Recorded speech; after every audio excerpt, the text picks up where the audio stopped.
Uhud. Medina തീർത്ഥാടകരുടെ പ്രധാന സന്ദർശന കേന്ദ്രമാണ് ഉഹുദ്. മസ്ജിദ് നബവിയിൽ നിന്ന് ഏകദേശം 5 കിലോമീറ്റർ ഉണ്ട്. ഹിജ്റ 3-ാം വർഷം ഇസ്ലാമിക ചരിത്രത്തിൽ സുപ്രധാനമായ പോരാട്ടം നടന്നത് ഉഹുദ് പർവ്വത തായ്വരയിൽ വെച്ചായിരുന്നു. മഹാനായ ഹംസ റളിയല്ലാഹു അൻഹു ഉൾപ്പെടെയുള്ള ധീരരക്തസാക്ഷികളെ അടക്കം ചെയ്യപ്പെട്ട സ്ഥലമെന്ന നിലക്കും ജിഹാദ് ഭൂമി എന്ന നിലക്കും സ്ഥാനമുള്ളതിന് പുറമെ ഉഹുദ് പർവ്വതത്തിന് പ്രത്യേകമായ ചില ശ്രേഷ്ഠതകളും പ്രാധാന്യങ്ങളുമുണ്ട്.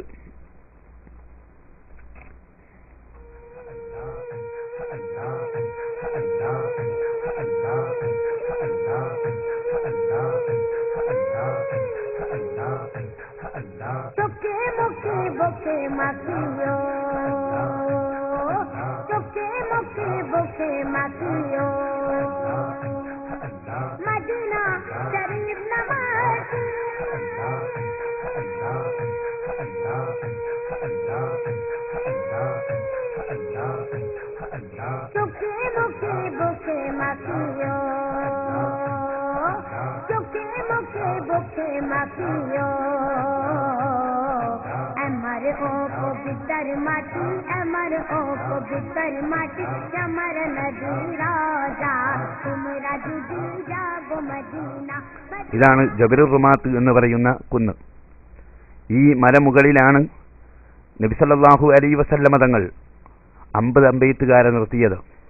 സ്വദാക്കയുടെ കെട്ടിന് മുന്നിലായി കാണുന്ന ചെറിയ കുന്നാണ് ജബലുർ റുമാത്ത്.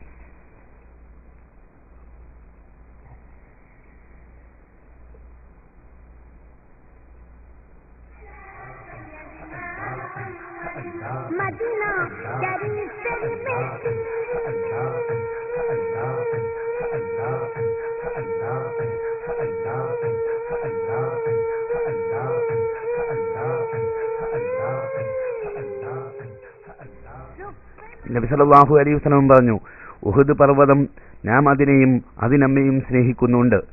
ഈ ഹദീസ് ഇമാം ബുഖാരിയും തുർമുദിയും അഹ്മദും റിപ്പോർട്ട് ചെയ്തിട്ടുണ്ട്. മറ്റൊരിക്കൽ നബി സല്ലല്ലാഹു അലൈഹി വസല്ലം പറഞ്ഞു, നിശ്ചയം ഈ ഉഹുദ് മല സ്വർഗ്ഗ കവാടങ്ങളിൽ നിന്ന് ഒന്നിന്റെ അടുത്തുണ്ടായിരിക്കും. ഈ ഹദീസ് റിപ്പോർട്ട് ചെയ്തത് ഇമാം ബൈഹഖിയാണ്. മറ്റൊരിക്കൽ നബി സല്ലല്ലാഹു അലൈഹി വസല്ലമയും സിദ്ദീഖും ഉമറും അലി ഇബ്നു അബീ ത്വാലിബ് റളിയല്ലാഹു അൻഹും ഉഹുദ് മലയുടെ മുകളിൽ കയറിയപ്പോൾ മല വിറകൊള്ളുകയും അപ്പോൾ നബി സല്ലല്ലാഹു അലൈഹി വസല്ലം പറഞ്ഞു, ഉഹുദ് നീ അടങ്ങുക, നിന്റെ മേൽ ഒരു നബിയും ഒരു സിദ്ദീഖും 2 ശുഹദാഉം ഉണ്ടായിരിക്കെ നീ കുരുങ്ങണോ എന്ന് നബി സല്ലല്ലാഹു അലൈഹി വസല്ലം ചോദിച്ചപ്പോൾ മല കുലുക്കം നിർത്തിയ സംഭവം ഇമാം ബുഖാരിയും അബൂദാവൂദും തുർമുദിയും റിപ്പോർട്ട് ചെയ്യുന്നുണ്ട്. ബാക്കി ശുഹദാക്കൾ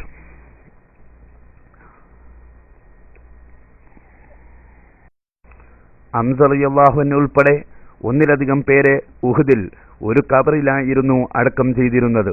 എന്നാൽ ഹിജ്റ 46-ൽ ഉഹുദ് യുദ്ധം കഴിഞ്ഞ് അരനൂറ്റാണ്ട് പിന്നിട്ട ശേഷം അമബി ഖലീഫ മർവാന്റെ ഭരണകാലത്ത് അവിടെ ഒരു മണ്ണിടിച്ചിലുണ്ടായപ്പോൾ ഖബറിന്റെ അടിഭാഗം പ്രത്യക്ഷപ്പെടുകയും മഹാനായ ഹംസ റളിയല്ലാഹു അൻഹുവിന്റെയും അബ്ദുല്ലാഹി ഇബ്നു ജഹ്ഷിന്റെയും മൃതശരീരങ്ങൾ യാതൊരു കേടുപാടും പകർച്ചയും കൂടാതെ പുറത്തെടുക്കുകയും തൊട്ടടുത്തൊരു ഖബർ പണിത് അവരിരുവരെയും അവിടെ മറവ് ചെയ്യുകയും ചെയ്തു.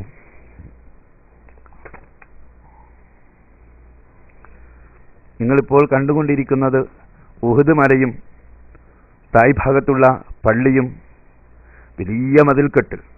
ആ മതിൽക്കെട്ടിന്റെ ഉള്ളിൽ ആദ്യം കാണുന്ന 2 ഖബർ, ഒന്ന് ഹംസ റളിയല്ലാഹു അൻഹു, മറ്റൊന്ന് അബ്ദുല്ലാഹി ഇബ്നു ജഹ്ഷ്.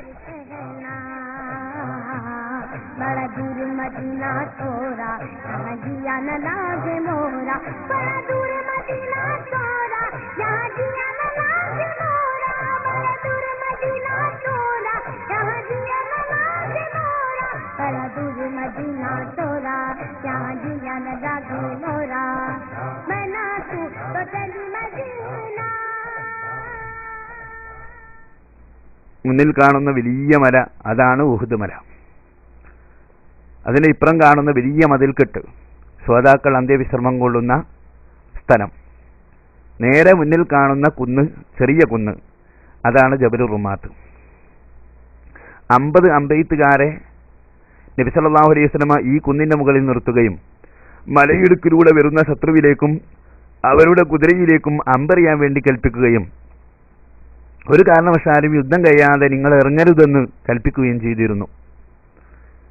ആദ്യ റൗണ്ടിൽ മുസ്ലിമീങ്ങൾക്ക് വമ്പിച്ച വിജയമാണ് ലഭിച്ചത്. ഈ കുന്നിന്റെ മുകളിലുള്ള അമ്പെയ്ത്തുകാരുടെ അമ്പെയ്ത്തിൽ പിടിച്ചു നിൽക്കാൻ കഴിയാതെ ശത്രുക്കൾ ഓടി രക്ഷപ്പെട്ടു കളഞ്ഞു. പിന്നീട് ഈ കുന്നിൽ നിന്ന് അമ്പെയ്ത്തുകാരിറങ്ങിയപ്പോഴാണ് രണ്ടാമതൊരു അക്രമം നടത്തി. ആ അക്രമത്തിലൂടെയാണ് ഹംസ റളിയല്ലാഹു അൻഹുവിന്റെ കരട് വരെ കടിച്ചു തുപ്പിപ്പോയത്. മഹാനായ പ്രവാചക പ്രഭു മുഹമ്മദുർ റസൂലുള്ളാഹി സ്വല്ലല്ലാഹു അലൈഹി വസല്ലമ തങ്ങളുടെ മുൻപല്ല് ഷഹീദായി. മാത്രമല്ല ശിരസിന് മുറിവേൽക്കുകയും ധാരാളം പ്രയാസ പ്രതിസന്ധികളൊക്കെ ഉണ്ടായത് ആ സന്ദർഭത്തിലാണ്.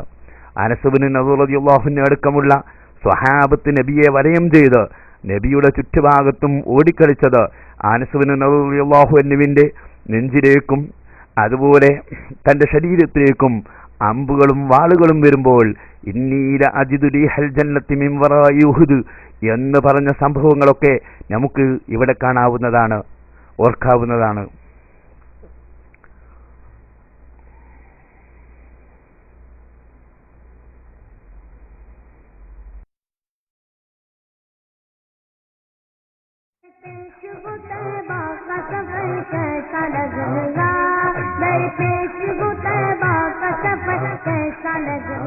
ഈ കാണുന്നത് യുദ്ധസമയത്ത് നബി സല്ലല്ലാഹു അലൈഹി വസല്ലമ ഈ മലമുകളിലേക്ക് കയറി ഈ ഗുഹയിൽ നബി സല്ലല്ലാഹു അലൈഹി വസല്ലമ ഇരുന്ന് വിശ്രമിച്ചു എന്നതാണ്. മദീനക്കാരുടെ ഇടയിൽ മഅറൂഫായ അറിയപ്പെട്ട സ്ഥലമാണിത്. നബി സല്ലല്ലാഹു അലൈഹി വസല്ലമ യുദ്ധം കഴിഞ്ഞ് വളരെ പ്രയാസപ്പെടുന്ന സന്ദർഭത്തിൽ വിശ്രമിച്ച സ്ഥലമെന്ന നിലക്ക് ഈ സ്ഥലത്തിന് വലിയ പ്രാധാന്യം കൽപ്പിച്ച് സന്ദർശകർ ഈ സ്ഥലം സന്ദർശിക്കാറുണ്ട്.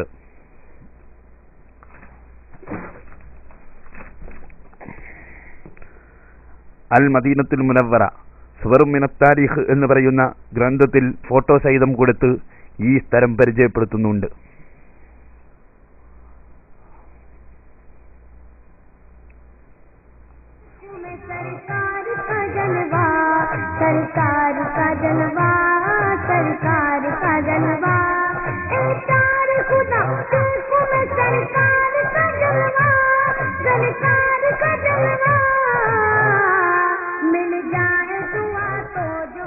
ജന്നത്തുൽ ബഖീ മസ്ജിദ് നബവിയുടെ അടുത്ത് കിഴക്ക് വശത്താണ് ഇത് സ്ഥിതി ചെയ്യുന്നത്. 10,000-ഓളം സഹാബിവര്യന്മാരുടെ ഖബറിടം ഇവിടെയുണ്ട്. എല്ലാ ദിവസവും ബഖീ സന്ദർശനം സുന്നത്താണ്. വെള്ളിയാഴ്ച പ്രത്യേകം സുന്നത്താണ്. നബി സല്ലല്ലാഹു അലൈഹി വസല്ലമയുടെ ജീവിതകാലത്തു തന്നെ അവിടെ നിന്ന് നേതൃത്വം നൽകി പല പ്രമുഖ സഹാബിമാരെയും അവിടെ അടക്കം ചെയ്തിട്ടുണ്ട്. മഹാനായ നബി സല്ലല്ലാഹു അലൈഹി വസല്ലമ പലപ്പോഴും ഇവിടെ സിയാറത്ത് ചെയ്യുക പതിവായിരുന്നു.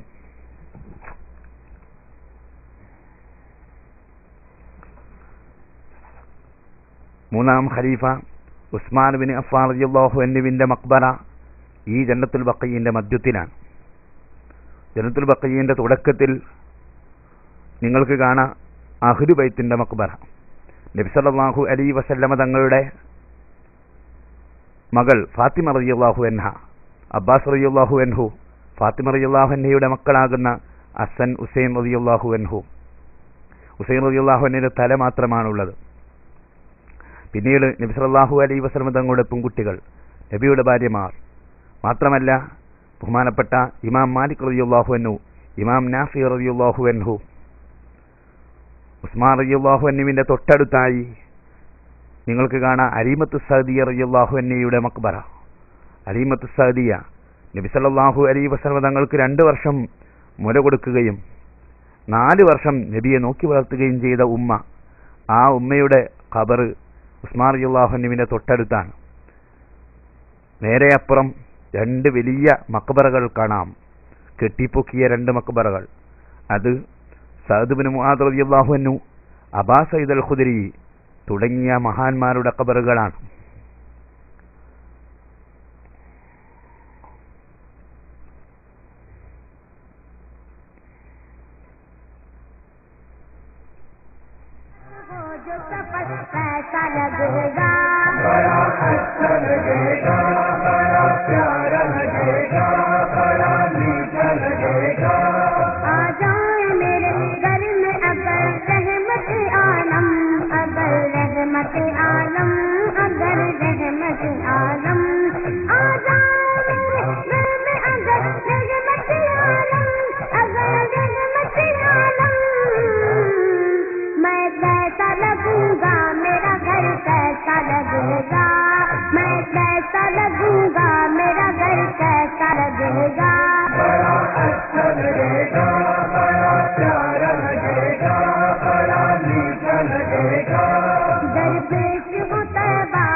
മസ്ജിദ് ജുമയുടെ തൊട്ടടുത്തായി ഞങ്ങൾ ഒരു കൊട്ടാരം കണ്ടു. ഞങ്ങളെ അത്ഭുതപ്പെടുത്തിയ ഒരു പഴയ കൊട്ടാരം. കുബയുടെ തൊട്ടടുത്തായി നിലകൊള്ളുന്ന ഈ കൊട്ടാരം ഏറ്റവും പ്രസക്തവും, ഈ കൊട്ടാരത്തിൻ്റെ ഫോട്ടോ അൽ മദീനത്തുൽ മുനവ്വറ തുടങ്ങിയ കിതാബുകളിൽ കാണാവുന്നതുമാണ്. ധാരാളം പഴക്കമുള്ള ഈ കെട്ടിടം ഞങ്ങളെ വല്ലാതെ അത്ഭുതപ്പെടുത്തി. ആരെയും അത്ഭുതപ്പെടുത്തുന്ന രീതിയിലാണ് ഈ കൊട്ടാരം നിലകൊള്ളുന്നത്.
ഇസ്ലാമിക ചരിത്രത്തിൽ ഏറ്റവും കൂടുതൽ സ്വാധീനം ചെലുത്തിയ ചരിത്രപ്രസിദ്ധമായ ബദർ യുദ്ധം നടന്ന സ്ഥലം കാണാനായി ഞങ്ങൾ മദീനയിൽ നിന്നും 146 കിലോമീറ്റർ അകലെയായി സ്ഥിതി ചെയ്യുന്ന ബദറിലേക്ക് പുറപ്പെട്ടു.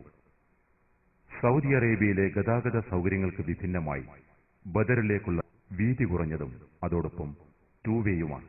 സത്യാസത്യ വിവേചനത്തിന്റെ മാർഗത്തിൽ 4 ഇരട്ടിയോളം വരുന്ന ശിർക്കിന്റെ പടയാളികളോട് തൗഹീദിന്റെ മാസ്മരക ശക്തിയാൽ 313 സഹാബാക്കൾ നടത്തിയ ധീരോജ്വലമായ ബദർ യുദ്ധം കൊടുമ്പിരിക്കൊണ്ടത് ഇവിടെ വെച്ചാണ്. അസ്സലാമു അലൈക്കും വറഹ്മത്തുള്ളാഹി വബറകാതുഹു.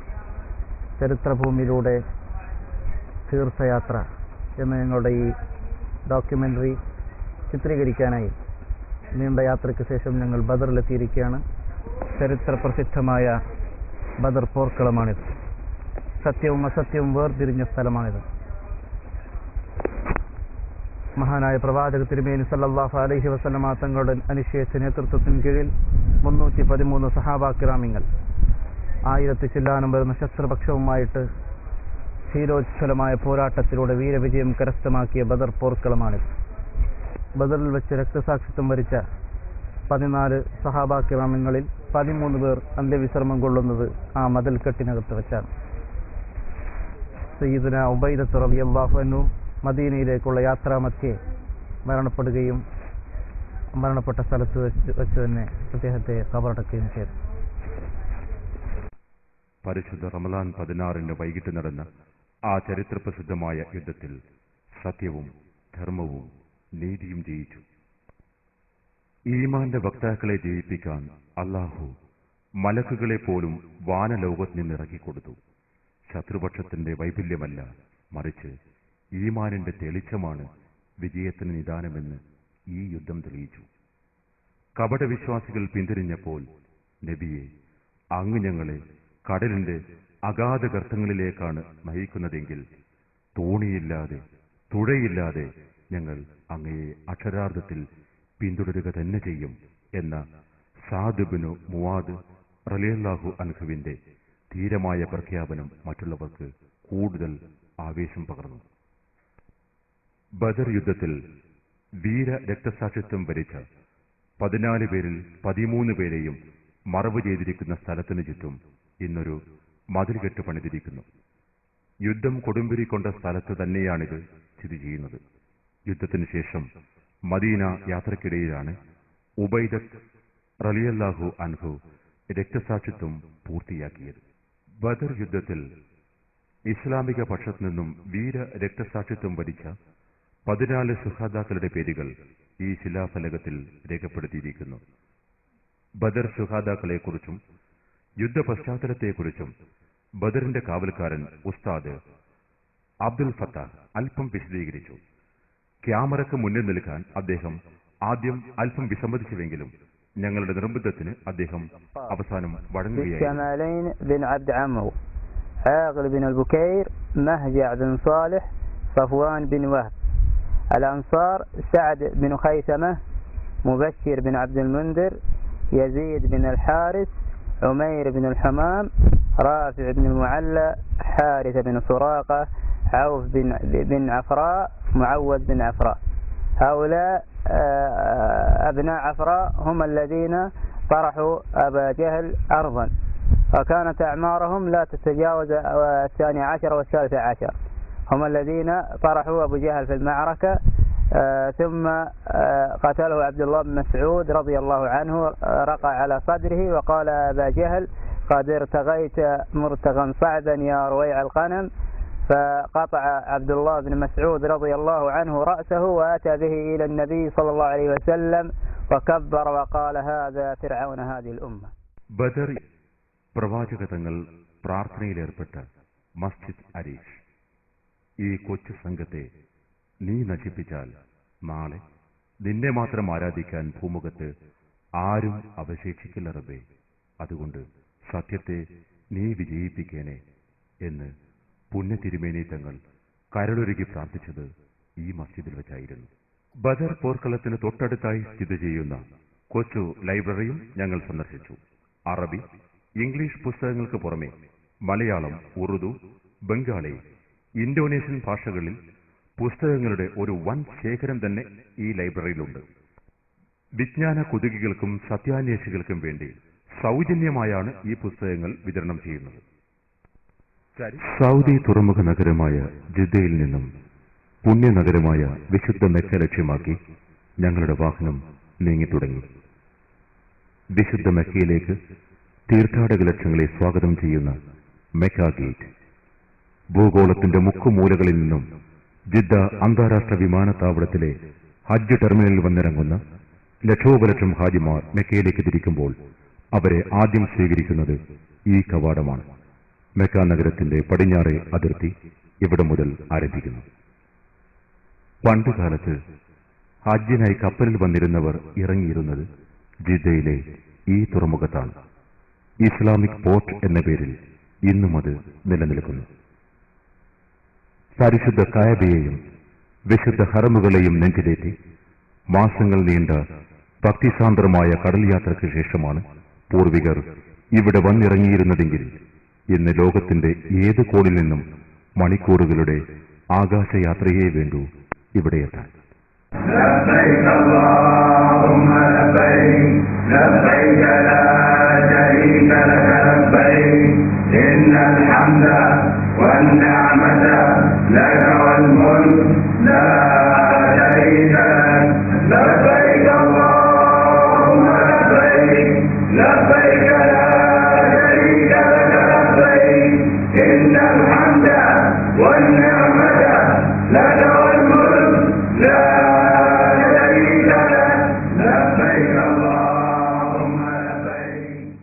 ഇത് സംസ്കാരത്തിന്റെ ഈറ്റില്ലമായ നാഗരികതകളുടെ കളിത്തൊട്ടിലായ നഗരങ്ങളുടെ മാതാവ് ഉമ്മുൽ ഖുറ, വിശുദ്ധ മെക്ക പട്ടണം. ലോക ഭൂപടത്തിന്റെ കേന്ദ്രബിന്ദുവായ മെക്ക നഗരത്തിന്റെ സവിശേഷതകൾ മാനം പോലെ വിശാലമായി പരന്ന് പന്തലിച്ചു കിടക്കുന്നു. ഈ വിശുദ്ധ നഗരത്തിലാണ് ലോകാനുഗ്രഹിയായ മുഹമ്മദ് മുസ്തഫ സല്ലല്ലാഹു അലൈഹി വസല്ലം തങ്ങൾ ഭൂജാതനായത്.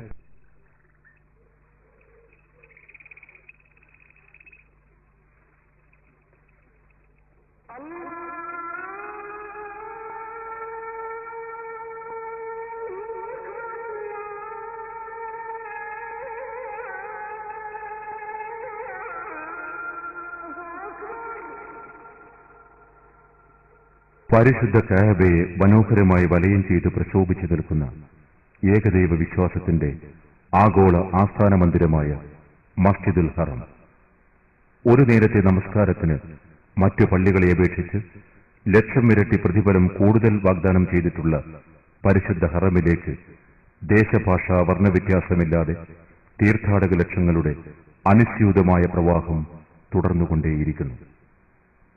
നബി തിരുമേനി സല്ലല്ലാഹു അലൈഹി വസല്ലം തങ്ങളുടെ മഹത്തായ ജീവിതത്തിന്റെ ഒട്ടുമുക്കാൽ ഭാഗവും ചെലവഴിച്ച ഈ പരിസരവുമായി ഒരു വിശ്വാസിയുടെ ബന്ധം വളരെ വൈകാരികവും അങ്ങേയറ്റം ദൃഢവുമാണ്. ഹജ്ജിനായും ഉംറയ്ക്കായും ലോകത്തിന്റെ മുക്കുമൂലകളിൽ നിന്നും ഈ വിശുദ്ധ ഗേഹം ലക്ഷ്യമാക്കിയുള്ള തീർത്ഥാടക പ്രവാഹം ലോകാവസാന കാലം വരെ തുടർന്നുകൊണ്ടേയിരിക്കുന്ന പ്രതിഭാസമാണ്. സ്രഷ്ടാവിന്റെ ക്ഷണപ്രകാരം തിരുദൂതൻ നടത്തിയ ആകാശാരോഹണം ഈ മസ്ജിദിൽ നിന്നായിരുന്നു. മുസ്ലിം ജനകോടികളുടെ ആസ്ഥാന മന്ദിരമായ പരിശുദ്ധ കായബ ദർശനം ഒരു വിശ്വാസിയെ സംബന്ധിച്ചിടത്തോളം നയനാനന്ദകരമായ ഒരു കാഴ്ചയാണ്. തൗഹീദിന്റെ അടിത്തറ തൊട്ട് പടുത്തുയർത്തിയ ഈ ശാന്തി ഭവനത്തിനടുത്തെത്തിയാൽ ഭൗതിക ലോകത്തോട് തന്നെ വിരക്തി അനുഭവപ്പെടുന്നത് തികച്ചും സ്വാഭാവികം മാത്രം. ധനികനും ദരിദ്രനും പണ്ഡിതനും പാമരനും രാജാവും പ്രജയുമെല്ലാം ദേശഭാഷ വർണ്ണവ്യത്യാസമെന്നെ ശുദ്ധ മനസ്സോടെ പരമപരിശുദ്ധനെ പ്രകീർത്തിച്ചുകൊണ്ട് കണ്ണീരുതിർക്കുന്ന പാപമോചന പ്രാർത്ഥനകളിൽ മുഴുകിയിരിക്കുന്നു.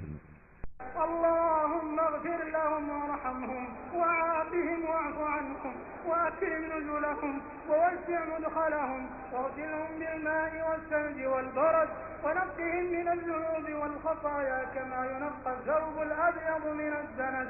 اللهم جازهم بالحسنات إحسانا وبالسيئات عفوا وغفرانا حتى يكونوا في بطون الألحاد مطمئنين وعند قيام الأشهاد آمنين وإلى أعلى علو درجاتك سابقين. اللهم انقلهم جميعا من ضيق النفوس ومراتع الدود إلى جناتك جنات الخلود في سدر مخضود وطلح منضود وظل ممدود وماء مسكوب يا غفور يا ودود يا ذا العرش المجيد. اللهم ارحمنا إذا صرنا إلى ما صاروا إليه. اللهم ارحمنا إذا صرنا إلى ما صاروا إليه تحت الجنادل والتراب وحدنا يا رب العالمين. اللهم ثبتنا عند السؤال. اللهم ثبتنا عند السؤال واجعل القبور بعد فراق هذه الدنيا خير منازلنا وافتح فيها ضيق ملاحدنا واجعلها لنا رياضا من رياض الجنة ولا تجعلها حفرا من حفر النار. മീഖാത്തിലെത്തും വരെ അവർ പലതുമായിരുന്നു. രാഷ്ട്രത്തലവൻ, ഉദ്യോഗസ്ഥൻ, കോടീശ്വരൻ, അങ്ങനെ പലതും. പക്ഷേ എല്ലാ മേലാപ്പും വലിച്ചെറിഞ്ഞ് അജയ്യനും പ്രതാപശക്തിയുമായ റബ്ബിന്റെ കാരുണ്യം പ്രതീക്ഷിച്ചുകൊണ്ട് അവൻ ഇരുമുറി വസ്ത്രമണിഞ്ഞെത്തിയിരിക്കുന്നു. ഭൂമിയിലെ ആദ്യത്തെ ദൈവിക ഭവനമായ കഅബാലയം ആദിപിതാവ് ആദം നബി അലൈഹി ഇസ്ലാം നിർമ്മിച്ചു. പിന്നീട് നൂഹ് നബി അലൈഹി ഇസ്ലാമിന്റെ കാലത്തുണ്ടായ ശക്തമായ ജലപ്രളയത്തിൽ അപ്രത്യക്ഷമാവുകയും പിന്നീട് യുഗാന്തരങ്ങൾക്ക് ശേഷം ഖലീലുല്ലാഹി ഇബ്രാഹിം നബി അലൈഹി ഇസ്ലാമും മകൻ ഇസ്മായിൽ നബിയും ചേർന്ന് പുനർനിർമ്മിച്ചു. പ്രപഞ്ചനാഥന്റെ വിളിക്കുത്തരമേകി ഹജ്ജിനും ഉംറയ്ക്കുമായി കരയും കടലും ആകാശവും താണ്ടി ഭൂഗോളത്തിന്റെ മുക്കുമൂലകളിൽ നിന്നും തീർത്ഥാടക ലക്ഷങ്ങളുടെ അനുസ്യൂതമായ പ്രവാഹം ഇവിടെ തുടർന്നുകൊണ്ടേയിരിക്കുന്നു. ഭക്തിയും വിനയം പ്രകടിപ്പിക്കാനുള്ള ഈ മത്സരത്തിൽ തീർത്ഥാടകരുടെ ചുണ്ടിൽ ഒരേയൊരു മന്ത്രം മാത്രം, ലബ്ബൈക് അല്ലാഹുമ്മ ലബ്ബൈക്. നാഥ, നിന്റെ വിളിക്കുത്തരമേകി ഞങ്ങളിതാ വന്നിരിക്കുന്നു. സഹസ്രാബ്ദങ്ങൾക്ക് മുമ്പ് ഇബ്രാഹിം നബി അലൈഹി ഇസ്ലാം മുഖേനയായിരുന്നു ആ ദൈവിക വിളംബരം.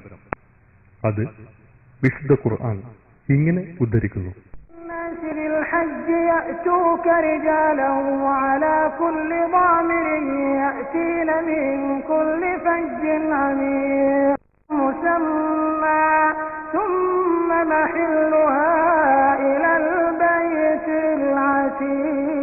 العتيق ولكل أمة مناسكا ليذكروا اسم الله على ജനങ്ങളെ ഹജ്ജിനായി ക്ഷണിക്കുക. കാൽനടയായും മെലിഞ്ഞൊട്ടിയ ഒട്ടകപ്പുറത്ത് യാത്ര ചെയ്തും വിദൂര ദിക്കുകളിൽ നിന്നും അവർ താങ്കളുടെ അടുത്തെത്തിച്ചേരുന്നതാകുന്നു. അവർക്ക് വേണ്ടി ഒരുക്കപ്പെട്ട കുടങ്ങൾക്ക് സാക്ഷികളാകാനും അല്ലാഹു അവർക്കേകിയിട്ടുള്ള മൃഗങ്ങളെ നിർണിതമായ ഏതാനും നാളുകളിൽ അല്ലാഹുവിന്റെ പേരിൽ ബലിയർപ്പിക്കാനും വേണ്ടി. വിശുദ്ധ കായബ ഭവനത്തിന്റെ വാതിൽ സ്വർണ്ണത്തിളക്കത്തോടെ സൗദി ഭരണാധികാരിയായിരുന്ന ഖാലിദ് രാജാവാണ് ഇതിൽ 196 കിലോഗ്രാം സ്വർണം പൂശിയത്. സത്യപ്രഘോഷണത്തിന്റെ പേരിൽ മക്കയിൽ നിന്ന് ആട്ടിയോടിക്കപ്പെട്ട പ്രവാചകൻ സല്ലല്ലാഹു അലൈഹി വസല്ലം തങ്ങൾ ലക്ഷത്തോളം വരുന്ന അനുയായികളുമായി ജന്മനാട്ടിലേക്ക് നടത്തിയ ഐതിഹാസികമായ തേരോട്ടത്തിന്റെ വിജയപ്രഖ്യാപനം നടത്തിയത് ഈ വിശുദ്ധ ഭവനത്തിന്റെ വാതിൽ തുറന്നിട്ടായിരുന്നു. തുടർന്ന് പ്രവാചകൻ അതിനകത്ത് അന്നുണ്ടായിരുന്ന 360 വിഗ്രഹങ്ങളെയും തകർത്ത് തരിപ്പണമാക്കി. ബഹുദൈവ വിശ്വാസത്തിന്റെ എല്ലാ അവശിഷ്ടങ്ങളെയും തൗഹീദിന്റെ പൊൻവെളിച്ചം കൊണ്ട് കഴുകി ശുദ്ധിയാക്കി. തുടർന്ന് പ്രവാചകൻ തന്നെ മർദ്ദിച്ചവരും പരിഹസിച്ചവരും ആട്ടിയോടിച്ചവരുമായ ധിക്കാരികളോട് എന്ത് സമീപനമാണ് ഇനി എന്നിൽ നിന്ന് നിങ്ങൾ പ്രതീക്ഷിക്കുന്നതെന്ന് ചോദിച്ചപ്പോൾ അവരെല്ലാവരും ഒറ്റസ്വരത്തിൽ കരഞ്ഞപേക്ഷിച്ചത് മാന്യനായ ഒരു സഹോദരനിൽ നിന്നുള്ള മാന്യമായ നടപടിയെന്നാണ്. ഇതേ കായബയുടെ സമീപം സുജൂദിൽ കിടന്ന നബിയുടെ കഴുത്തിൽ ഒട്ടകത്തിന്റെ കുടൽമാല ചാർത്തിയപ്പോഴില്ലാതിരുന്ന മാന്യത, അനുയായികളെ ചുട്ടുപൊള്ളുന്ന മണലാരണ്യത്തിൽ കൂടി വലിച്ചിഴച്ചു കൊണ്ടുപോയപ്പോഴില്ലാതിരുന്ന മാന്യത, വിശ്വാസികളുടെ ഗുഹ്യഭാഗത്ത് ചുട്ടുപഴുത്ത ഇരുമ്പ് തണ്ടുകൊണ്ട് ആക്രമിച്ചപ്പോഴില്ലാതിരുന്ന മാന്യത അന്നവർക്കുണ്ടായി. പക്ഷേ അവരോട് കൂടുതൽ കാരുണ്യത്തോടെ പെരുമാറണമെന്നായിരുന്നു കാരുണ്യത്തിന്റെ ആൾരൂപമായ തിരുമേനിയുടെ തീരുമാനം. അങ്ങനെ ഒരിറ്റ് രക്തം ചിന്താതെ പ്രവാചകൻ തങ്ങളുടെ അനുയായികളും മക്ക കീഴടക്കി. تحلوا شعائر الله ولا الشهر الحرام ولا الهدي ولا القلائد ولا آمين البيت الحرام يبتغون فضلا من ربهم ورضوانا وإذا حللتم فاصطادوا ولا يجرمنكم شنآن قوم أن صدوكم عن പരിശുദ്ധ കായബയുടെ ഒരു മൂലയിൽ പതിച്ചിട്ടുള്ള ഈ സ്വർഗീയ ശിലയിൽ നിന്നാണ് തവാഫ് അഥവാ കായബ പ്രദക്ഷിണത്തിന് തുടക്കം കുറിക്കുന്നത്. പ്രവാചകൻ സല്ലല്ലാഹു അലൈഹി വസല്ലം തങ്ങളുടെ ചുംബനമേറ്റുവാങ്ങിയ ഈ കറുത്ത ശിലയിൽ പിന്നീട് സ്വഹാബാക്കളും താബിഉകളും താബിഉകളും ഇമാമിങ്ങളും പിന്നീട് കാലക്രമേണ സച്ചരിതരായ പൂർവ സൂരികളും ഔലിയാക്കളും സാധാരണ ജനങ്ങളും നിരന്തരം ചുംബിച്ചുകൊണ്ടേയിരിക്കുന്നു. ഈ നിമിഷം ഈ വിശാല ഭൂഗോളത്തിൽ ഈ സുന്നത്ത് നിർവഹിക്കുന്നത് താൻ മാത്രമാണെന്ന ചിന്ത ആരെയാണ് കോൾമേരി കൊള്ളിപ്പിക്കാത്തത്? കഅബയ്ക്ക് തൊട്ടടുത്തായി സ്ഥിതി ചെയ്യുന്ന ഒരു ചില്ലുകൂടാണ് മഖാം ഇബ്രാഹിം. അടുത്തു ചെന്ന് നോക്കിയാൽ സഹസ്രാബ്ദങ്ങളുടെ ചരിത്ര തിരുശേഷിപ്പോടെ ഖലീലുല്ലാഹി ഇബ്രാഹിം നബി അലൈഹി ഇസ്ലാമിന്റെ പുണ്യപാദത്തിന്റെ അനശ്വരമുദ്ര പതിഞ്ഞ ഒരു കല്ല് സ്ഫടികക്കൂട്ടിനകത്ത് വ്യക്തമായി കാണാം. ത്യാഗത്തിന്റെ പടവാളായ ആ പ്രവാചകൻ തന്റെ പുത്രനും പിന്നീട് പ്രവാചകനുമായി തീർന്ന ഇസ്മായിലും ഒന്നിച്ച് ഈ കല്ലിൻ മുകളിൽ നിന്നുകൊണ്ടാണ് കഅബയുടെ പുനർനിർമ്മാണം നടത്തിയതെന്ന് ചരിത്ര വസ്തുതയാണ്. മറ്റുള്ള പള്ളികളേക്കാൾ 1,00,000 ഇരട്ടി പ്രതിഫലം കൂടുതൽ വാഗ്ദാനം ചെയ്തിട്ടുള്ള ഈ പവിത്ര മസ്ജിദിലെ നമസ്കാരത്തിന് ഭക്തജനങ്ങൾക്ക് ഇമാം നേതൃത്വം നൽകുന്നത് ഈ മഖാം ഇബ്രാഹിമിനടുത്ത് വെച്ചാണ്. ചുറ്റിലും ഖിബ്ലയായതുകൊണ്ട് ദിശ മനസ്സിലാക്കാൻ ഏറ്റവും ബുദ്ധിമുട്ടുള്ള ഈ പ്രദേശം തന്നെയാണ് ലോകഭൂപടത്തിന്റെ കേന്ദ്രബിന്ദു എന്നത് ഇവിടെ ശ്രദ്ധേയം. സമസ്ത ലോകാനുഗ്രഹിയായ മുഹമ്മദ് നബി തങ്ങൾ ജനിച്ചു എന്ന് പറയപ്പെടുന്ന സ്ഥലമാണിത്. ഇന്നിവിടെ മക്തബ് മക്ക അൽ മുക്കറമ എന്ന പേരിൽ ഒരു ലൈബ്രറി സ്ഥിതി ചെയ്യുന്നു. മസ്ജിദുൽ ഹറമിന് തൊട്ടടുത്ത് സ്ഥിതി ചെയ്യുന്ന മക്ക ഹിൽട്ടൺ ഹോട്ടലിൽ വെച്ച് ഞങ്ങൾ അല്പം ചിത്രീകരിച്ചു. ലോകത്തിലെ ഏറ്റവും വലിയ ഹോട്ടൽ ശൃംഖലയിൽ ഒന്നായ ഹിൽട്ടൺ ഗ്രൂപ്പ് ഹാജിമാരെ സ്വീകരിക്കാനും പരിചരിക്കാനുമായി വിശുദ്ധ ഹറമിന് തൊട്ടടുത്ത് 30 നിലകളുള്ള ഒരു കൂറ്റൻ കെട്ടിടത്തിൽ അത്യാധുനിക സൗകര്യങ്ങളോടെ പ്രവർത്തിച്ചു വരുന്നു. ഈ ഹോട്ടലിൽ ജോലി ചെയ്യുന്ന ചില മലയാളി സുഹൃത്തുക്കളുമായി ഞങ്ങൾ അല്പനേരം ചെലവഴിച്ചു. മദീന ഭാഗത്തു നിന്നും ഹജ്ജിനും ഉംറയ്ക്കും പുറപ്പെടുന്നവരുടെ മീഖാത്തായ മസ്ജിദ് ദുൽ ഹുലൈഫയാണിത്. മദീനയിലെ മസ്ജിദ് നബവിയിൽ നിന്നും 10 കിലോമീറ്റർ അകലെ അബയാർ അലി എന്ന സ്ഥലത്ത് സ്ഥിതി ചെയ്യുന്ന ഈ മസ്ജിദിൽ വെച്ചാണ് നബി സല്ലല്ലാഹു അലൈഹി വസല്ലം തങ്ങൾ അവരുടെ ഏക ഹജ്ജിനെ ഇഹ്റാം കെട്ടിയത്. അതുകൊണ്ട് തന്നെ മദീനയിൽ നേരത്തെ എത്തുന്ന വിശ്വാസികൾ ഹജ്ജ് കർമ്മം നിർവഹിക്കാനുള്ള ഇഹ്റാം കെട്ടുന്നതിനു വേണ്ടി ഈ മസ്ജിദ് തന്നെ തിരഞ്ഞെടുക്കാറുമുണ്ട്. ഇത് ടെന്റുകളുടെ നഗരമായ മിന, ത്യാഗത്തിന്റെയും ആത്മസമർപ്പണത്തിന്റെയും ഉജ്ജ്വലമായ ചരിത്ര ശകലങ്ങൾ ഉറങ്ങിക്കിടക്കുന്ന പുണ്യഭൂമി. സഹസ്രാബ്ദങ്ങൾക്ക് മുമ്പ് ത്യാഗത്തിന്റെ പടവാളായ ഖലീലുല്ലാഹി ഇബ്രാഹിം നബി അലൈഹിസ്സലാം ജീവിത സായാഹ്നത്തിൽ തനിക്കുണ്ടായ കുഞ്ഞുമോൻ ഇസ്മായിലിനെ ദൈവമാർഗത്തിൽ ബലിയർപ്പിക്കാൻ കൊണ്ടുവന്നത് ഈ താഴ്വരയിലേക്കായിരുന്നു. പരീക്ഷണത്തിൽ വിജയം വരിച്ച ഇബ്രാഹിം നബി അലൈഹിസ്സലാം തന്നോട് മകന് പകരം ഒരാടിനെ അറുക്കാനായിരുന്നു പിന്നീട് സൃഷ്ടാവ് കൽപ്പിച്ചത്. ദുൽഹജ് 8 മിനയിൽ വെച്ചുള്ള അവസാന മിനുക്ക് പണികൾക്ക് ശേഷം ഏകാഗ്ര മനസ്സോടെ വിശ്വാസി സഞ്ചയം പിന്നെ അറഫ സംഗമത്തിനായി നീങ്ങുകയായി. എല്ലാവരുടെയും ചുണ്ടിൽ ഒരേയൊരു മന്ത്രം മാത്രം, ലബ്ബൈക് അല്ലാഹുമ്മ ലബ്ബൈക്. لبيك اللهم لبيك لبيك لا شريك لك لبيك إن الحمد والنعمة لك والملك لا شريك لك لبيك اللهم لبيك لبيك لا شريك لك لبيك إن الحمد والنعمة لك والملك لا شريك لك لبيك اللهم لبيك لبيك لا شريك لك لبيك إن الحمد والنعمة لك والملك لا شريك لك لبيك الله.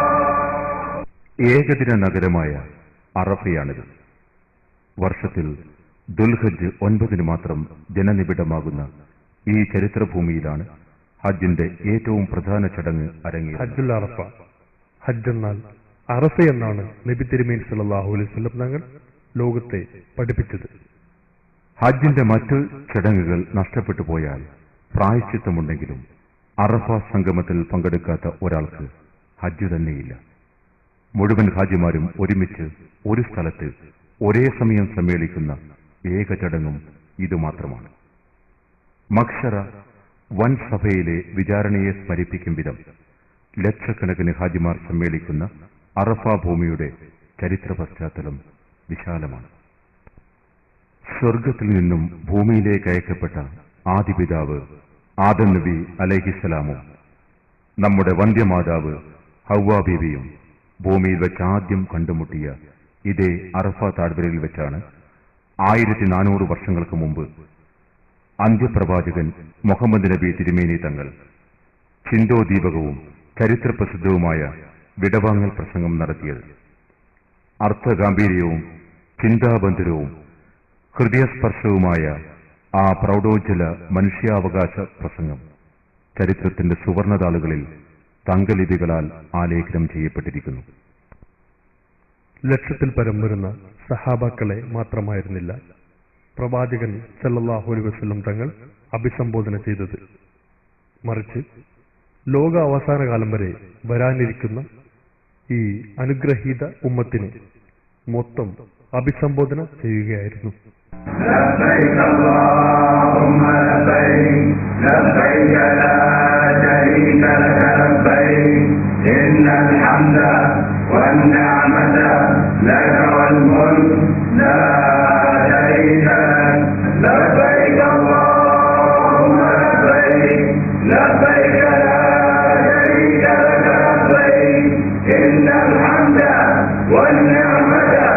لك والملك لا شريك لك لبيك اللهم لبيك لبيك لا شريك لك لبيك إن الحمد والنعمة لك والملك لا شريك لك لبيك العلام الذي يقضي بين عباده ويكلمهم ليس بينه وبينه ترجمان.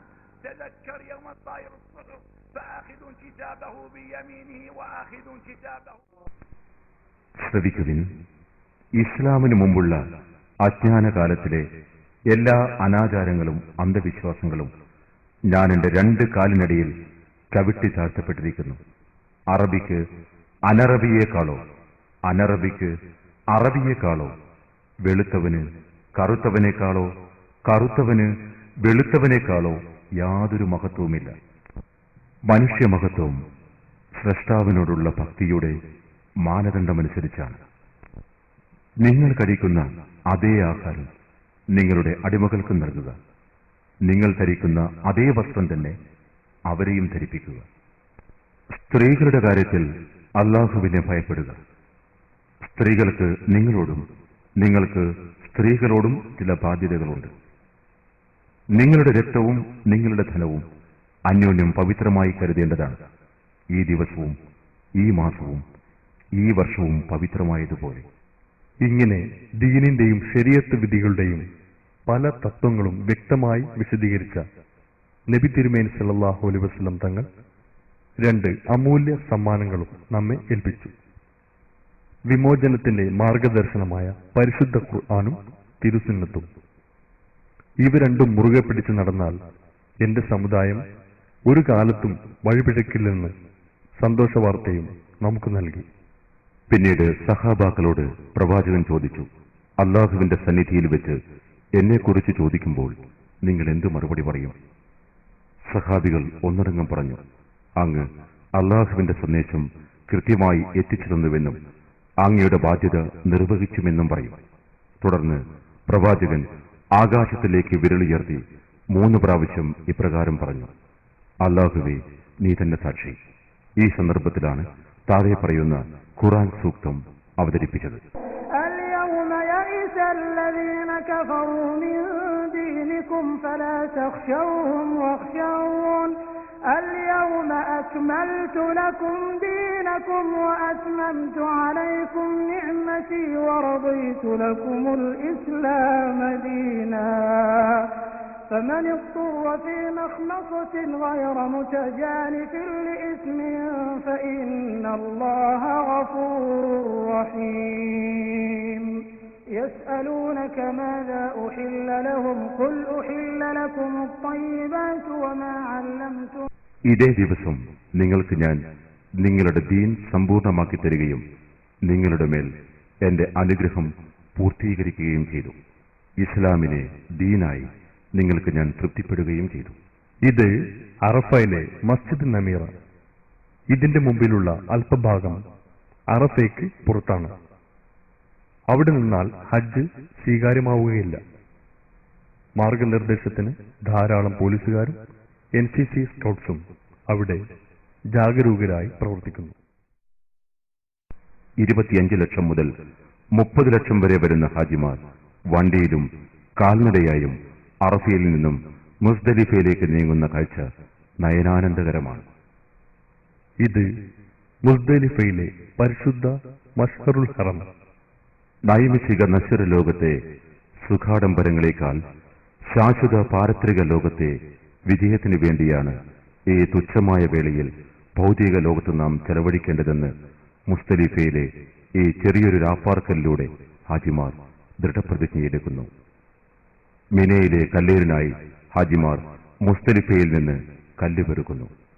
പിറ്റേ ദിവസം ലോകത്ത് ബഹുഭൂരിപക്ഷം മുസ്ലിങ്ങളും ബലിപ്പെരുന്നാൾ കൊണ്ടാടുമ്പോൾ ഹാജിമാർ നേരെ നീങ്ങുന്നത് മിനയിലെ സായാഹ്നത്തിൽ അല്ലാഹു കനിഞ്ഞു നൽകിയ അരുമസന്തതിയെ അവൻ തിരിച്ചു ചോദിച്ചപ്പോൾ യാതൊരു വൈമനസ്യവും കൂടാതെ അതിന് തയ്യാറായ ഒരു പിതാവിനെയും പുത്രനെയും നമുക്ക് ആദരവോടെ ഓർക്കാം. ഈ മിനാ താഴ്വരയിലേക്ക് സ്വന്തം പുത്രനെ ദൈവമാർഗത്തിൽ ബലിയർപ്പിക്കാൻ കൊണ്ടുവന്ന ഖലീലുല്ലാഹി ഇബ്രാഹിം നബി അലൈഹിസ്സലാമും സുപുത്രൻ ഇസ്മായിൽ നബി അലൈഹിസ്സലാമും ത്യാഗത്തിന്റെ മകുടോദാഹരണങ്ങളായി ചരിത്രത്തിൽ അതുല്യമായി വേറിട്ട് നിൽക്കുന്നു. വിധി നടപ്പിലാക്കാനായി മൂർച്ചയുള്ള കഠാരയും കയറുമായി ഇവിടെയെത്തിയ ഇരുവരെയും അതിൽ നിന്നും പിന്തിരിപ്പിക്കാൻ പിശാച് ശ്രമം നടത്തിയപ്പോൾ ഈമാനിന്റെ നിറകുടങ്ങളായ പ്രവാചകനും പുത്രനും അവരെ നിരന്തരം കല്ലെറിഞ്ഞോടിച്ചു. ത്യാഗസുരഭിലമായ ആ മുഹൂർത്തങ്ങൾ ലോകാവസാന കാലം വരെ ഒരു മായാത്ത സ്മരണയായി നിലനിർത്താനായിരുന്നു പ്രപഞ്ചനാഥന്റെ തീരുമാനം.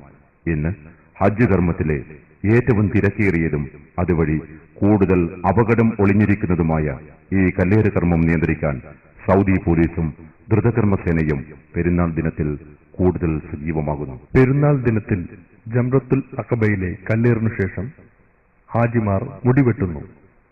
മുടി തീർത്തും കളയലാണ് പ്രബലമായ സുന്നത്ത്. അവർക്കുവേണ്ടി 3 പ്രാവശ്യം പ്രാർത്ഥിച്ച നബി തിരുമേനി സല്ലല്ലാഹു അലൈഹി വസല്ലം തങ്ങൾ മുടി അല്പം വെട്ടിയവർക്ക് വേണ്ടി 1 പ്രാവശ്യം മാത്രമാണ് ദുആ ചെയ്തത്. ദൈവിക പരീക്ഷണത്തിൽ വിജയിച്ച ഇബ്രാഹിം നബി അലൈഹിസ്സലാമിനോട് മകനു പകരം ഒരാട്ടിൻകുട്ടിയെ ബലിയർപ്പിക്കാൻ അള്ളാഹു കൽപ്പിച്ചു. ആ സന്തോഷം പുതുക്കാൻ ലോക മുസ്ലിം ജനകോടികൾ ദുൽഹിജ്ജ് 10 ബലിപ്പെരുന്നാൾ കൊണ്ടാടുന്നു. ഇത് മിനയിലെ പ്രസിദ്ധമായ മസ്ജിദുൽ ഖൈഫ്, ജംറയ്ക്ക് അടുത്ത് തന്നെ നിലകൊള്ളുന്ന ഈ മസ്ജിദ് ഖൈഫിൽ വെച്ചാണ് പുണ്യ നബി തിരുമേനി സല്ലല്ലാഹു അലൈഹി വസല്ലം തങ്ങൾ മിനയിലെ താമസവേളകളിൽ നമസ്കരിക്കാറുണ്ടായിരുന്നത്. അതുകൊണ്ടുതന്നെ അയ്യാമു തശ്രീഖിന്റെ വേളയിൽ, അതായത് ദുൽഹജ്ജ് 11, 12, 13 ദിനങ്ങളിൽ അത്ഭുതപൂർവമായ തിരക്കാണ് ഇവിടെ അനുഭവപ്പെടാറുള്ളത്. അയ്യാമുത്ത് ശരീഖിന്റെ ദിനങ്ങളിൽ ഹാജിമാർ മിനയിൽ റാപ്പാർക്കുന്നു. പക്ഷേ ഇന്ന് ഹാജിമാരുടെ ആധിക്യം കാരണവും സുരക്ഷിതത്വവും കരുതി എല്ലാ ഹാജിമാർക്കും മിനയിൽ തന്നെ തമ്പ് കെട്ടിക്കൊള്ളണമെന്നില്ല. അതുകൊണ്ട് മുസ്തലിഫയിലും ഇന്ന് തമ്പുകൾ ഒരുക്കുന്നു. പ്രത്യേക സാഹചര്യത്തിലായതുകൊണ്ട് ഈ സ്ഥലം മാറ്റം ഒരു പ്രശ്നമല്ലെന്ന സൗദി അറേബ്യൻ ഗ്രാൻഡ് മുഫ്തിയുടെ ഫത്വയിൽ തൃപ്തരാകാത്തവർ മുസ്തലിഫയിൽ നിന്ന് മിനയിലേക്ക് നടന്നു ചെന്ന് തെരുവോരങ്ങളിൽ രാപ്പാർക്കുന്നത് കാണാം. 7 വൻകരകൾ, 7 കടലുകൾ, 7 ആകാശങ്ങൾ, അങ്ങനെ പ്രപഞ്ചത്തിലെ അത്ഭുതങ്ങൾ പലതും 7 പോലെ പരിശുദ്ധ തവാഫ് അഥവാ കഅബ പ്രദക്ഷിണവും 7. ലോകാന്ത്യം വരെ നിലയ്ക്കാതെ തുടരുന്ന ഈ തവാഫിന് 5 നേരത്തെ ഫർള് നമസ്കാരങ്ങളിൽ മാത്രമാണ് ഇടവേള. لبيك اللهم لبيك لبيك لا شريك لك لبيك إن الحمد والنعمة لك والملك لا شريك لك لبيك اللهم. ഹജ്ജിന്റെ മറ്റൊരു പ്രധാനപ്പെട്ട ചടങ്ങാണ് സൈ. അള്ളാഹുവിന്റെ ചിഹ്നങ്ങളെന്ന് പരിശുദ്ധ ഖുർആനിലൂടെ പ്രപഞ്ചനാഥൻ തന്നെ വെളിപ്പെടുത്തിയ സഫാ മർവ കുന്നുകൾക്കിടയിലൂടെയുള്ള നടത്തമാണ് സൈ. കായബയും മിനയും അറഫയും മുസ്തലിഫയൊന്നുമില്ലാത്തൊരു കാലത്ത് ദൈവകൽപ്പന പ്രകാരം പ്രിയപത്നി ഹാജറ ബീവിയെയും പിഞ്ചു പൈതൽ ഇസ്മായിലിനെയും മക്ക മരുഭൂമിയിൽ തനിച്ചാക്കിയിട്ട് ഖലീലുല്ലാഹി ഇബ്രാഹിം നബി അലൈഹിസ്സലാം ഷാമിലേക്ക് മടങ്ങിയപ്പോൾ ചുട്ടുപൊള്ളുന്ന ആ മരുഭൂമിയിൽ കാലിട്ടടിക്കുന്ന പ്രിയപുത്രന് ഒരൊറ്റ ദാഹജലത്തിനായി ഹാജറ ബീവി സഫാ മർവ കുന്നുകൾക്കിടയിലൂടെ അങ്ങുമിങ്ങും 7 പ്രാവശ്യം ഓടിയത്രേ. ഹജ്ജ് എന്ന മഹത്തായ ഒരു കർമ്മത്തിലൂടെ കോടാനുകോടി വിശ്വാസിനികൾ ഹജ്ജിലൂടെയും ഉംറയിലൂടെയും ആ സ്മരണ പുതുക്കുന്നു. സയ്യ് തുടങ്ങാനുള്ള അടയാളമെന്ന നിലയ്ക്ക് സഫയുടെയും അവസാനിക്കുന്ന സ്ഥലത്ത് മാർവ കുന്നിന്റെയും ചെറിയ അവശിഷ്ടങ്ങൾ മാത്രം ഇന്ന് നിലനിർത്തിയിരിക്കുന്നു. പ്രവാചക തിരുമേനി സല്ലല്ലാഹു അലൈഹി വസല്ലം തങ്ങളുടെ പ്രബോധനത്തിന്റെ പ്രാരംഭ ഘട്ടത്തിൽ സ്വന്തം കുടുംബങ്ങൾക്കിടയിൽ ദീനീ പ്രചാരണം ആരംഭിക്കാനുള്ള വേദിയായി അവിടുന്ന് തെരഞ്ഞെടുത്തതും ഈ സഫ കുന്നായിരുന്നുവത്രേ. പക്ഷേ അതുവരെ അവർക്ക് സത്യസന്ധനും നിഷ്കളങ്കനും നിസ്വാർത്ഥനുമായിരുന്ന മുഹമ്മദ് നബി സല്ലല്ലാഹു അലൈഹി വസല്ലം തങ്ങൾ സത്യദീനിലേക്കുള്ള ഈ പരസ്യ പ്രബോധനത്തോടെ ചതിയനും വഞ്ചകനും പുത്തൻവാദിയുമായത് വിധി വൈപരീത്യം മാത്രം. മസ്ജിദുൽ ഹറമിൽ ഇമാം പെരുന്നാൾ ഖുതുബ നിർവഹിക്കുന്നു. തൊട്ടകലെ മിനയിൽ ഹാജിമാർ കല്ലേറ് കർമ്മം നിർവഹിക്കുന്ന അവസരത്തിലാണ് മസ്ജിദുൽ ഹറമിലെ ഈ ബലിപ്പെരുന്നാൾ കുത്തുബ. സഫയ്ക്കും മർവയ്ക്കുമിടയിലൂടെ ഒരിറ്റു ദാഹജലത്തിനായി നെട്ടോട്ടമോടിയ ഹാജിറ ബീവി നിരാശയായി മരുഭൂമിയിൽ കാരിട്ടടിക്കുന്ന പിഞ്ചുപൈതലിന്റെ അടുത്തേക്ക് തിരിച്ചു ചെന്നപ്പോൾ കണ്ട കാഴ്ച അത്ഭുതകരമായിരുന്നു. മകൻ കാരിട്ടടിക്കുന്ന സ്ഥലത്ത് നിന്നും ഉറവ പൊട്ടി വെള്ളം ധാരധാരയായി പുറത്തേക്കൊഴുകുന്നു.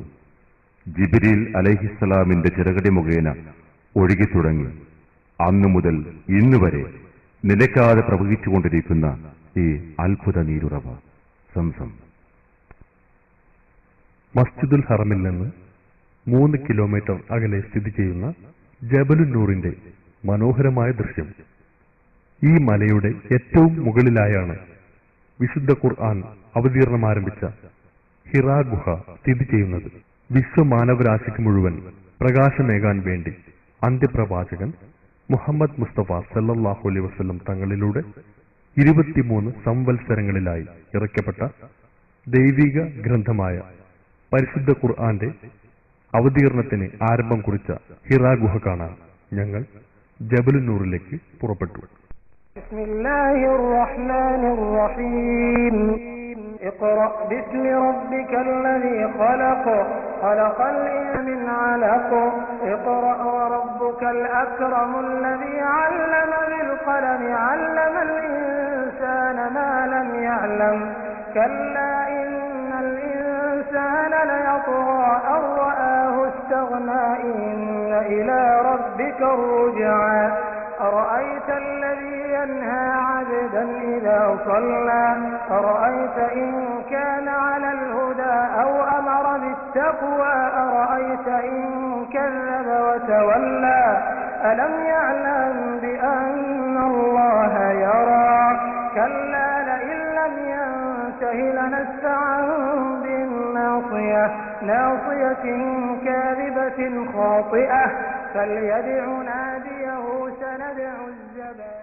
ഇഖ്റ എന്ന പരിശുദ്ധ വചനത്തിലൂടെ ലോക അവസാനകാലം വരെയുള്ള മാനവകുലത്തിന് വിമോചനത്തിന്റെ മാർഗദർശനം പഠിപ്പിക്കാൻ ആകാശഗോളങ്ങളിൽ നിന്ന് റൂഹുൽ അമീൻ ജിബ്രീൽ അലൈഹിസ്സലാം കടന്നുവന്ന് പ്രവാചകനെ കെട്ടിപ്പിടിച്ച സ്ഥലമാണിത്. ചെങ്കുത്തായ ജബലുന്നൂറിന്റെ മുകളിലേക്ക് കയറിപ്പറ്റുക എന്നത് ഏറെ ശ്രമകരമായ ഒരു ജോലി തന്നെ. പക്ഷേ ഖദീജ ബീവി റളിയല്ലാഹു അൻഹ ദിവസവും നബി തിരുമേനി തങ്ങൾക്ക് ഭക്ഷണവുമായി ഈ മല താണ്ടിയ സംഭവം ഓർക്കുമ്പോൾ ഇതൊക്കെ എന്തു പ്രയാസം. മക്ക നിവാസിയായ സഫ്വാൻ ഇബ്നു മുഹമ്മദ് ചരിത്ര പശ്ചാത്തലം വിവരിക്കുന്നു. يخلو بنفسه النبي صلى الله عليه وسلم في هذا المكان وحده يصعد إلى هذا الجبل ليعبد الله عز وجل لأنه كان المشركين وكان كفار قريش كانوا يعبدون أصنام وانتشر فيهم الزنا وانتشرت فيهم الفواحش والمنكرات فأراد النبي صلى الله عليه وسلم لفطرته السليمة أنه أن يتعبد وأن يخلو بالله عز وجل قبل أن يبعث وقبل أن تنزل عليه الرسالة وقبل أن يأتي جبريل عليه السلام. فكان يأتي إلى هذا المكان ويجلس فيه عليه الصلاة والسلام يخلو بنفسه قبل أن تفرض عليه الرسالة وقبل أن ينزل عليه الوحي وينزل عليه جبريل عليه السلام. وفي ذات يوم كان النبي صلى الله عليه وسلم جالس في هذا المكان يعبد الله كعادته ويخلو بنفسه عن الناس وعن كفار قريش وعن الفواحش والمنكرات فإذ بمنادي الله عز وجل ينزل وهو جبريل عليه السلام.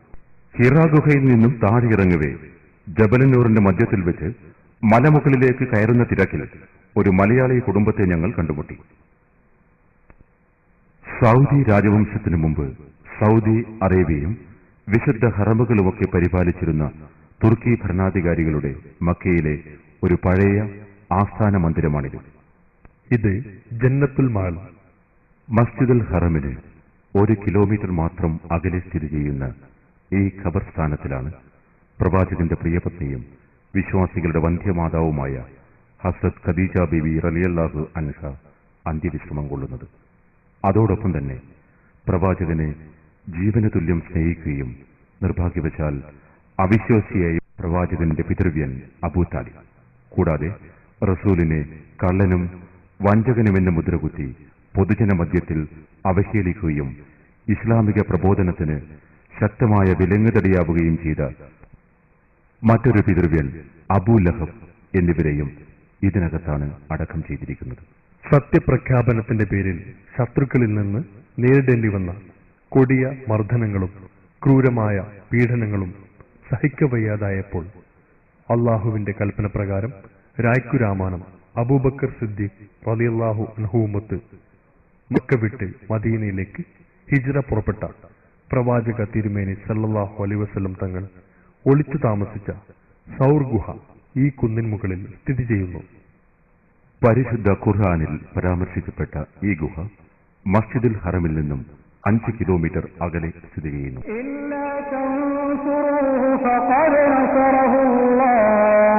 فقد نصره الله إذ أخرجه الذين كفروا ثاني اثنين إذ هما في الغار إذ يقول لصاحبه لا تحزن. അബൂജഹലിന്റെ 100 ഒട്ടകങ്ങൾ സമ്മാനം മോഹിച്ച് പ്രവാചകനെ പിടികൂടാൻ ശത്രുക്കൾ ഈ ഗുഹാമുഖം വരെ എത്തിയെങ്കിലും ചിലന്തി വല നെയ്തിരിക്കുന്നത് കണ്ട ശത്രുസൈന്യം ഗുഹയിൽ ആൾപ്പാർപ്പില്ലെന്ന് കരുതി സ്ഥലം വിട്ട സംഭവവും ഇതേ ഗുഹയിൽ വെച്ച് അബൂബക്കർ സിദ്ദീഖ് റളിയല്ലാഹു അൻഹുവിനെ ഒരു മൂർഖൻ പാമ്പ് കടിച്ചപ്പോൾ റസൂലിന്റെ ഉമിനീർ അവിടെ തേച്ചു കൊടുത്തപ്പോൾ അസുഖം ഭേദപ്പെട്ടതും ചരിത്ര പുസ്തകങ്ങളിൽ ഏറെ വാചാലമാണ്.